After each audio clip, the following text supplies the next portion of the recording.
এলাকার মা বোনেরা সহ 5 শতাধিক হিন্দু ভাই ও বোনেরা বাংলাদেশ জাতীয়তাবাদী দলে উদ্বুদ্ধ হয়ে বিএনপিতে যোগদান করেছেন।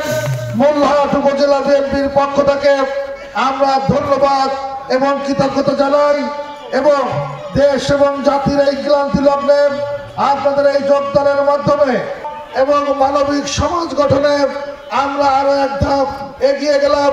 আমাদের রাজনীতি ধনাঢ্য হওয়ার জন্য নয়, আমাদের রাজনীতি আপনাদের মতন সকল মানুষের সেবা করা।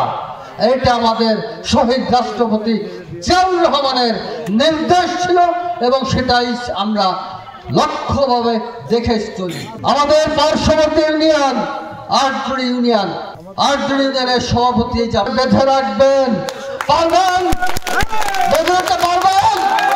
যদি পারেন তাহলে আমাদের ডাকবেন, আর যদি না পারেন আটকায় ঘিরে রেখে আমাদেরকে ডাকবেন।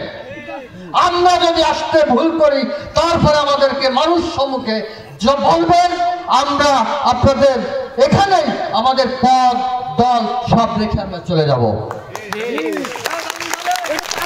এক আসন ছিল আগে ফকিরহাট, মোল্লাহাট, চিতলমারি, আপনারা সকলে জানেন 4টা সংসদীয় আসন ছিল। সেই 4টি সংসদীয় আসন থেকে এখন 3টি সংসদীয় আসন হয়েছে। সেই 3টি সংসদীয় আসন ফকিরহাটটা আমাদের ভিতর থেকে কেটে মোল্লা রামপালের সঙ্গে দিয়ে দিয়েছে, আমাদের সঙ্গে দিয়েছে বাগেরহাট সদর। আমাদের আসন এক মাথার থেকে শুরু থেকে শেষ পর্যন্ত 65 কিলোমিটার।